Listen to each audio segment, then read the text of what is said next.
Well, because since we are on the way probably to litigating, it's harder to prove that on paper that those classrooms exist. There's no document that the district has that we can point to. You can go around and look at them and look in the libraries, which I haven't done recently. And at the end, it produces 237 square feet for us, so it's not a material difference. So it's just because there's no plan that shows the existence of There's this, nothing, even you though know, they exist when you visually look if at we're them? litigating, we don't wanna have to have a big discovery process. We wanna be able to just take the district's documents and say on the face of it, they are not obeying the law. This is not a compliant Prop 39 offer, it's not a legal offer. Please, give us some relief here. So, it's, at this point, you know, it could be added later, if things are wrapped up, but I don't think we don't really want 10.6. We're entitled to more than we want. So adding, and there's also, they're under allocated in some other areas too, but they're not a lot of space and they're not classrooms, so it's something we don't really need to engage in a dispute. Any other questions up here before I go up for public comment? No? Okay, can I see a show of hands, how many people want to comment on this item? 1, 2, 3, 4, 5, 6, that's it? Okay, 7, 8. No, did I count them this time? 9. Okay. I'm gonna ask everyone to try to limit it to 2 minutes. I'm gonna set my timer this time. And if, yeah, and if everyone could please try to introduce yourself, so I don't have to remind everybody to do that each time, that would be great. I'll just start on this side of the room and work my way over. So if you, yes. My name is Craig Vigor. I'm a father of a UC student. And I understand that there's a proposition with the state of California that allows for funds to be made available to the district to rehabilitate school facilities for use. I'm just wondering what that looks like and how that might be used to help both the district and the charter get the space that it's needed. And just in case you haven't been to a meeting before, what we do is we take all the questions and then we come up and try to answer as many as we can. So I'm not ignoring answering your question, we're just gather them all. Okay. And what I'll do is, like, when it's 5 seconds, I'll go like this if you want, so you can kind of. Yeah. Quick question. My name is McCoy Dogsworth. I'm curious about, is playground area included in these numbers?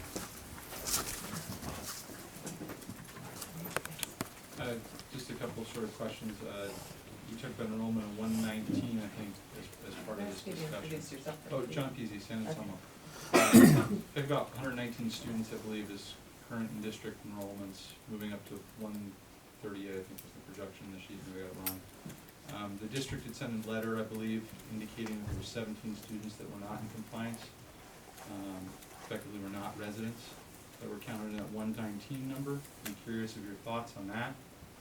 Secondly, given that the charter had initially launched with an in-district enrollment of, I think it was 189, I don't know more specifically when the charter was approved by the state of California, rejected by the county, rejected by the town.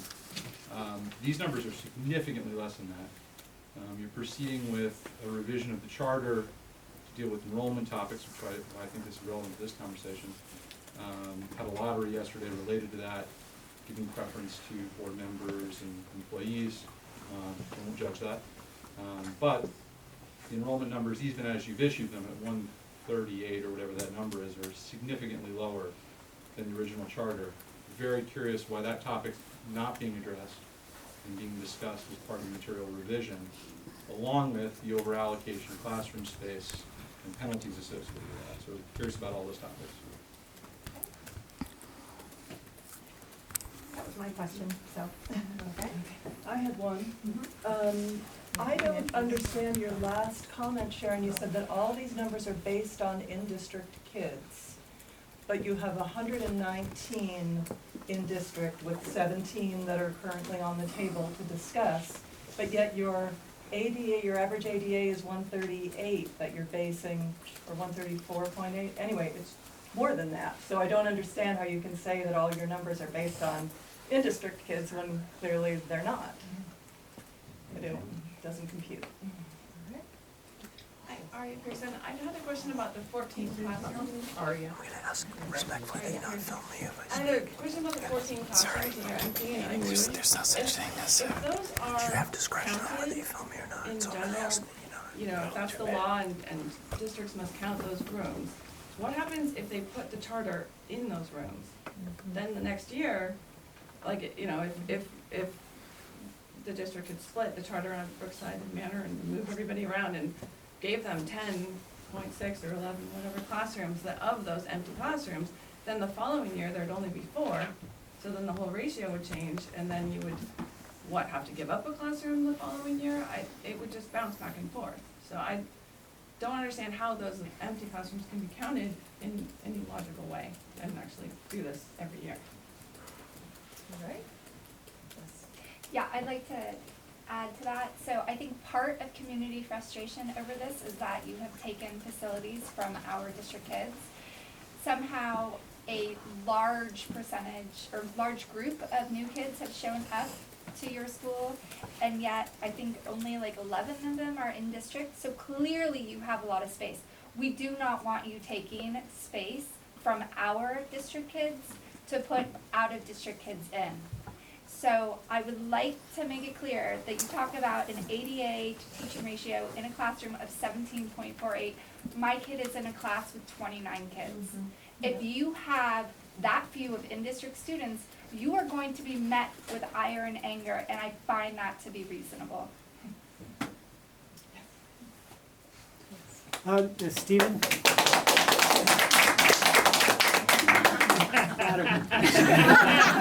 I was saying, the numbers I saw, the 137 is what Con was using, and then you said there was a waiting list of 120. My question is, does that waiting list, is that factored in here at all, or it's just purely based on past records? I wasn't clear on that. If there's such a large waiting list, does that change the 137 for next year's mathematics around classroom allocation? Can you just pull up, there was a slide that had the 22, 22, 23, 22 classes. It was from the 2015, 2016 school district. So it was a slide from there. Can you pull it up? I have a question from that slide.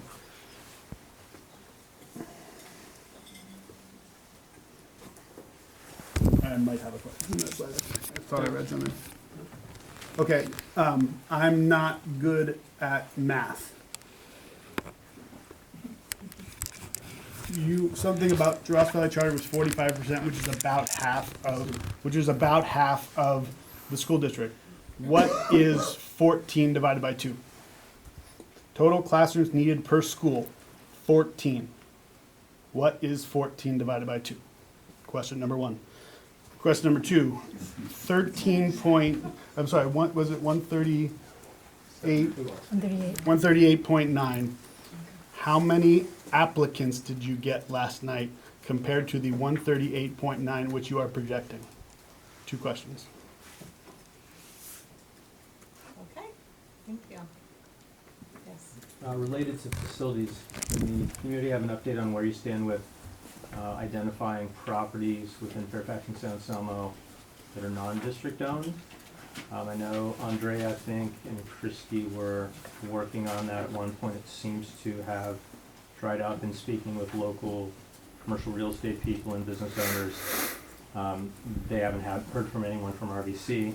And then as a follow-up, I had a conversation with Andrea after Ross Valley School District meeting about looking outside of the Ross Valley boundary for facilities, and she said that would require a material revision. And in reading between the lines, it seemed like that was something you weren't willing to go through because it opened you up to a certain amount of scrutiny.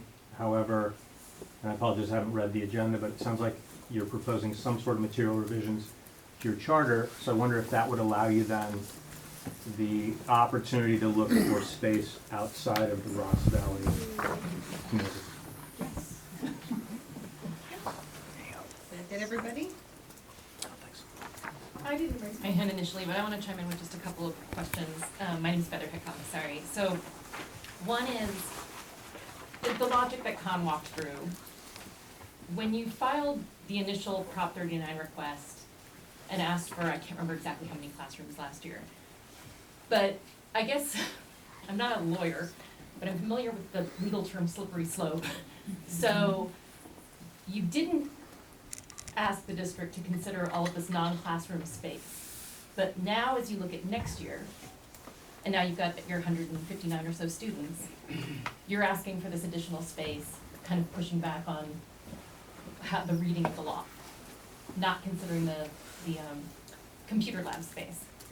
In the letter that you sent to the district, it specifically said, so that's my first point is, in terms of negotiating in good faith, my concern is that next year they'll come back and say, what about the playgrounds? What about the computer labs?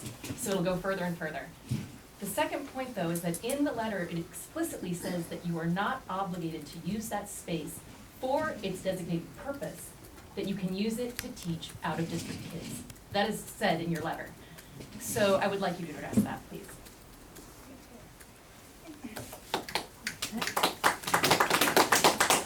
Did I miss anybody before I pull it back up?